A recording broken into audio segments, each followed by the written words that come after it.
उनके ऊपर किया गया है। तो आपको नहीं लगता सर ये इकदाम जो जिन्होंने किया उनके खिलाफ कानूनी कार्रवाई भी होनी चाहिए, और जो स्पीकर असेंबली थे परवेज लाई साहब, उनको भी तशद्दुद का निशाना बनाया गया है?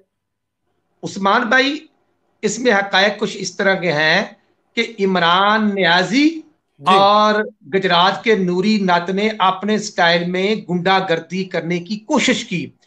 जब 3 तारीख को इजलास था कौमी असम्बली में, और उस 3 तारीख के इजलास को बुलडोज किया गया जो संडे का दिन था, तो परवेज लाई ने सेम डे के वो स्पीकर था, सेम डे ही 11:30 बजे पंजाब असम्बली का इजलास जो है उसको होने का करने का नोटिफिकेशन कर दिया जी।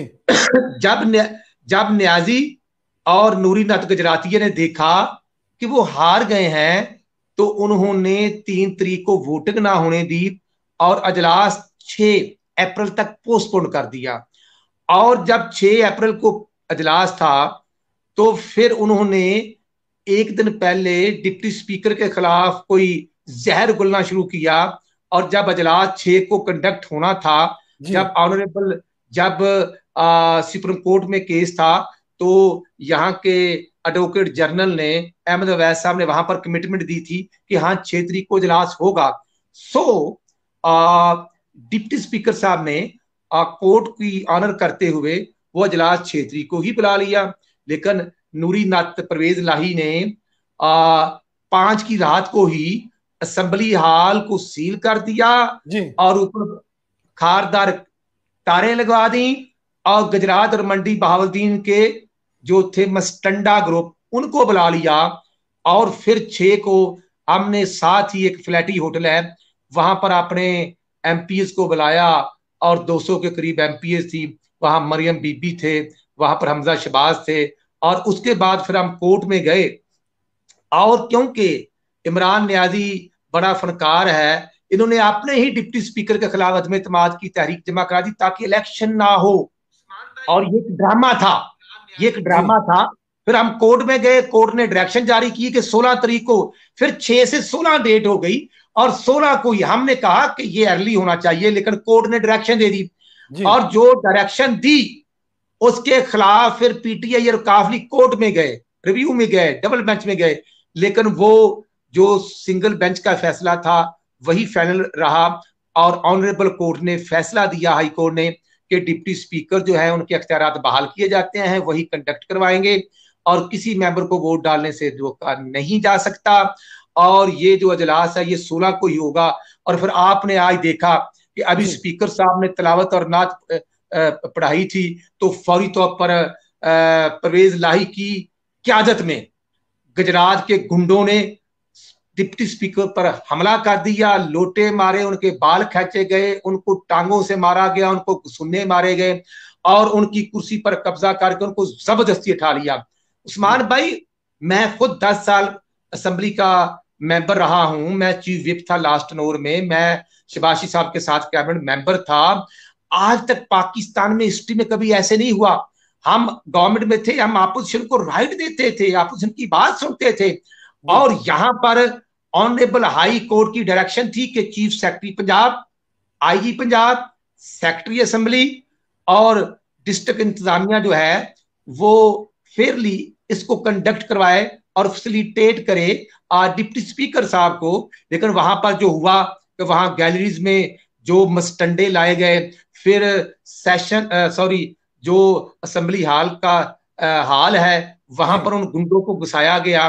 और तो ये जो लोग थे ये गुजरात से आए हुए थे, मंडी बहावुद्दीन से आए हुए थे सर?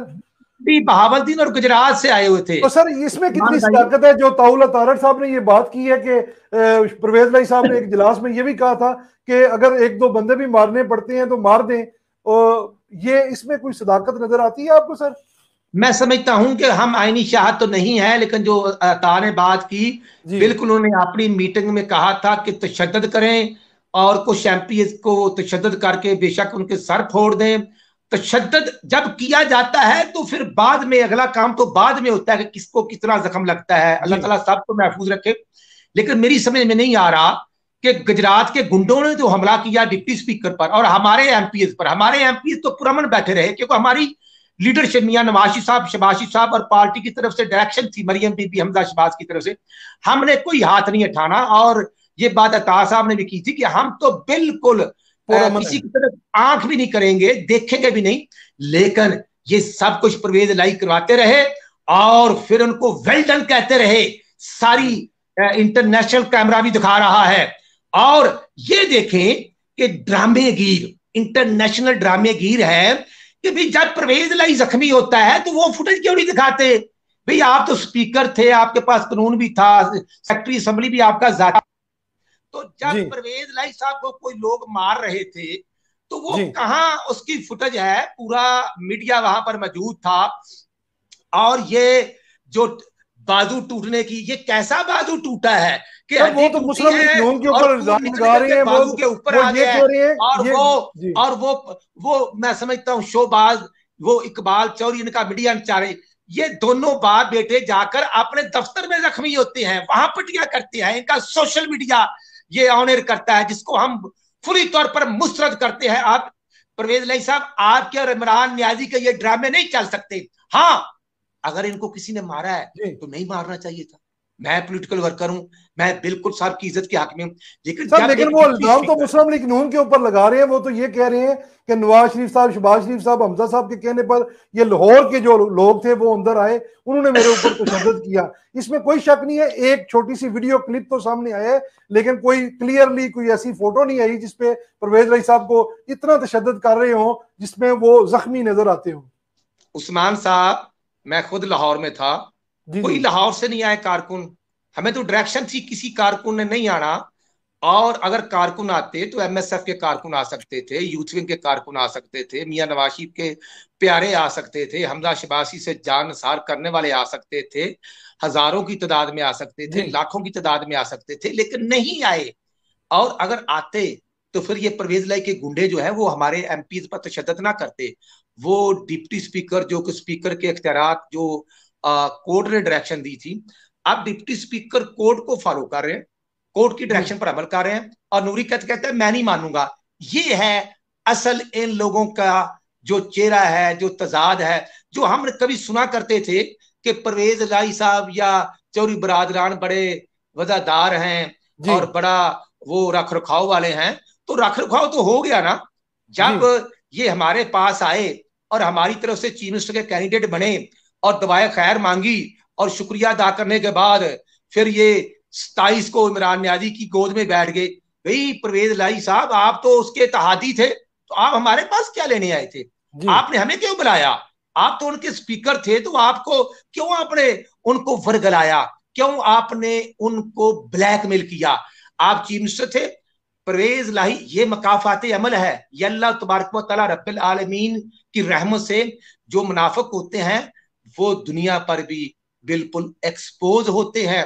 परवेज लाई, तुम तो इत्तेहादी थे, तुमने वो हमारा पुराना लोटा उस्मान बजदार जिसको जिबा करवा कर उसको रिजाइन उससे जबरदस्ती लेकर उसकी सीट पे आना था, तो फिर किसी की बददुआ तो लगनी थी। और मैं समझता हूं कि ये तमाम तरह हालात के जिम्मेदार परवेज लाई साहब हैं। परवेज लाई साहब हैं। और इसमें चौधरी शहजाद साहब जो हैं, सालक साहब जो हैं, मैं समझता हूं कि उनका किरदार अच्छा था अगर परवेज लाई उनकी बात मान लेते।